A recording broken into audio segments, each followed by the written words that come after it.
2. Vincent's words haunted Ashley as she drove back to the lake house. Ethan yearned to see her dead, but first he wanted to destroy her life. He probably planned to make her suffer through the death of people she loved: Brett, her father, Kyle, and Shane, before executing his final kill.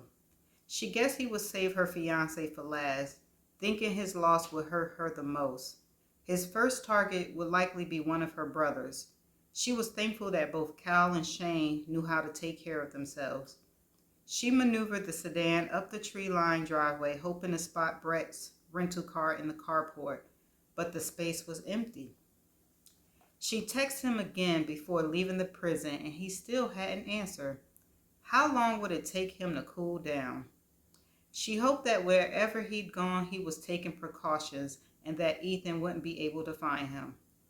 As she headed into the living room, she pulled herself from her purse. She wanted to check in with Kyle and make sure her family was still safe. Her brother answered on the third ring. "Hey, Ash," he said, sounding rushed. She could hear the whirring of air tools in the background and realized he was at the auto shop. She glanced at the clock, surprised to see it was only 4:30. Somehow it felt later. "How's everything going there? And are you all okay?" she asked. "We're good," he assured her. She knew they were waiting for Ethan, that they had plans in place to counter her ex-husband's move. "Have you heard any rumors about where Ethan might be hiding out?" "Nope." His kins clammed up. "Ain't talking to nobody." Ashley wasn't surprised that her ex-husband's family had band together. For the most part, they were close-knit. She tried to remember whether he had any relatives who disliked him, who might turn on him and reveal his location. The only person she could think of was Ray, and he was dead. But Ray had a younger brother. "When's the last time you saw Neil Wilson?" she asked Kyle. Ashley hadn't known Ray at all, but she'd gone to school with Neil. He'd been one grade ahead of her. He always struck her as being different from the rest of his relatives, and she remembered that he graduated at the top of his class. Of course, that didn't mean a whole lot in Metler Ridge. "It's been years," her brother said. "He moved to the city." "Chattanooga?" "Nah, Nashville. Heard he went to college, got a fancy job." She wondered whether Neil had kept in touch with his family or if he'd completely broken away from life in Metler Ridge. "Why do you care?" her brother asked, suspicion in his tone. Knowing Kyle would worry if he found out she was running a mini investigation, she decided to pass her inquiries off as simple curiosity. "When I found out Ray was dead, I just wondered what had happened to his brother, whether he was still around." "Mm-hmm." Kyle sounded unconvinced. "I'll let you get back to work," she said, wanting to get off the phone before her brother figured out what she was up to. "You be careful," he told her, as if he already knew. Ashley disconnected the call and opened her laptop. She clicked on her browser and searched for Ray's brother. She couldn't find an account for him on any of the social media sites. She had to dig deeper.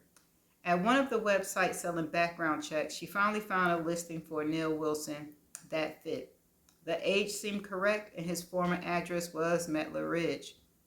He now lived in Briarwood. Was that just a coincidence? Probably. She and Brett had only moved to the suburbs 5 months ago. Neil could have been living in Briarwood for years. Without paying for a full background check, which she didn't have time for, there was no way to know. Now that Ethan had murdered his brother, she hoped Neil would become her ally, that he could talk with his relatives and get them to divulge information that would lead to the capture of her ex-husband. But Detective Lansing had told her the Alabama police thought Ray's death had been accidental. What if his brother believed that theory? If she visited Neil, would she be walking into a trap? It was a chance she had to take. It was her only shot at stopping Ethan from killing her family. At least now she had the pistol for protection. Ashley headed out of the lake house, hopped into her sedan, and drove towards Briarwood. With apprehension building in her chest, Ashley drove past the house owned by Neil Wilson and then looped around the neighborhood. The subdivision appeared to be only 1 or 2 years old with houses still under construction. The homes were attractive and mid-priced. She wondered what line of work Neil had chosen. He had escaped the poverty of Laurel County and had done well for himself. It was too bad that Ray had gone in the opposite direction and had gotten mixed up with Ethan's scheme. She only hoped his younger brother had steered clear of her ex-husband. But what if Neil had completely cut ties with his family? If that was the case, she could be wasting her time. He might not be able to provide her with any information. Either way, she had to find out. Wanting to dodge Ethan's radar, she pulled her sedan into a lot at a model home instead of parking in Neil's driveway. She stopped at a discount store on the drive to Briarwood and had purchased some hair clips and a baseball cap. She checked her reflection in the visor mirror, tucking the strands of her hair that had slipped loose back underneath the hat. It wasn't much of a disguise, but it was better than nothing. Neil lived in a traditional brick 2-story on Peach Lane, 1 block over from the model home. Keeping her gaze focused towards the ground, Ashley strolled down the street, trying to look inconspicuous. There wasn't much traffic. The only sounds were the birds that flittered in the tree. Making the turn onto Peach Lane, she wondered whether Neil had a family of his own. Other than his relatives from Metler Ridge, the background search website hadn't listed any names linked to him. Although the neighborhood would probably appeal to a single man due to its location, close to the business park, it seemed like the kind of place you would choose to raise children. She hoped that was the case with Neil. For some reason, and she knew it didn't really make sense, Ashley felt that he did have a wife and a few kids. It would be easy to convince him to help her. Maybe her feelings had something to do with the fact that she was now expecting a little one of her own. As she topped the small rise, Neil's house popped into view. Before trasping up his driveway, she scanned the other homes and their lawns, both to the side and across the street.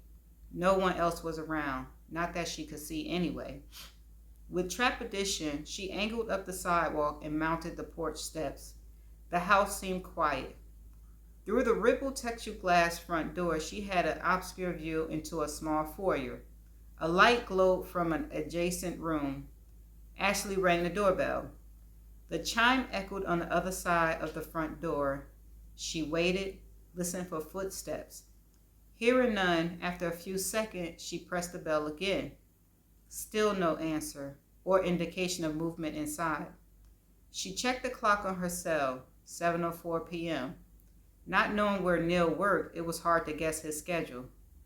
She wondered whether he'd gone to Metler Ridge to take care of Ray's funeral arrangements. She tapped her phone and pulled up the website for the only funeral home in Laurel County.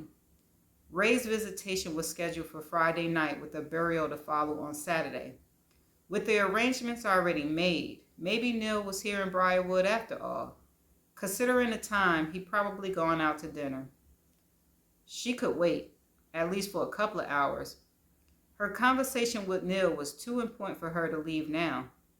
After glancing again at the neighboring homes, making sure no one was watching her, Ashley left the front porch and crossed back in front of the attached garage, this time edging closer to the windows.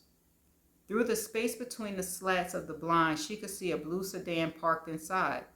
Maybe the car belonged to Neil's wife. Ashley veered around the side of the house. The lawn backed up to an empty lot. She didn't see any children toys or play equipment in the backyard, nothing that would indicate the size of the family living here. A wooden deck stuck out from the rear of the home. She climbed up the stairs and peered through the curtain-free windows into the living room. The furniture appeared sparse. She could see a sofa and a large television mounted onto the wall. What appeared to be a documentary about a solar system flashed on the screen. There was no other furnishing in the room, no tables, no artwork, no photographs. The lack of decor led her to believe Neil was likely a bachelor. Maybe he had moved here from a small apartment and hadn't yet had time to decorate. The overhead light was on. That was the glow she'd seen earlier from the foyer. But if Neil lived alone, who did the car in the garage belong to? And if he'd gone out for the evening, why had he left his television on? She moved to the back door. Through the glass, she could see a pair of leather loafers, the kind of shoes often used for everyday wear. She looked up at the second floor. Although the sun had not yet set, lights appeared to glow in the upstairs window. Something was off. The whole scene just didn't feel right. Everything pointed to someone being home. Ashley rapped on the back door and waited. She counted off 30 seconds and then knocked again, louder this time. There was no answer and no sign of anyone inside.